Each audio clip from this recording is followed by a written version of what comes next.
Hello' everyone, good morning সকলোকে স্বাগতম জনাইছোঁ মোৰ অন্য এটা নতুন মিনি ভ্লগলৈ।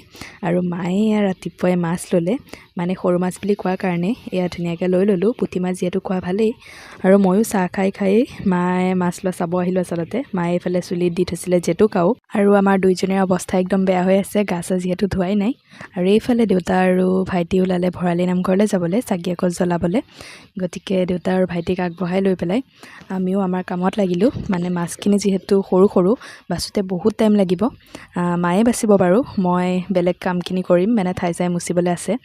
এয়া মায়ে ধুনীয়াকৈ মাছখিনি বাচি আছিলে, আৰু ময়ো কাম বন কৰি লৈ পেলাই ভাবিলোঁ গাটো ধুই আহোঁ। আৰু এয়া ধুনীয়াকৈ গা চা ধুই কৰি আহিলোঁ। আৰু আহি যিহেতু ঠাণ্ডা লাগিছে, অকণমান ভাবিলোঁ কি ৰ'দতে বহি দিওঁ। তাৰপিছত মায়ে ভাত বনাই হৈয়ে গ'ল, বেছি একো বনোৱা নাই আচলতে। দালি, ভাত আৰু মাছ ভাজা, আলু সনা এনেকেই। আৰু ধুনীয়াকৈ ভাতকেইটা খাই ল'লোঁ। এনেকৈ খাই ভালেই লাগে বাৰু, সৰু সৰু মাছ পিঁয়াজ দি ভাজিলে, পিঁয়াজ জলকীয়া দি পেলাই।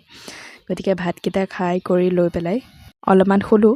আৰু আজিৰ ভিডিঅ'টো ইমানেই আছিলে, কেনেকুৱা পালে চাই কমেণ্ট কৰি জনাবলৈ নাপাহৰিব। বাই।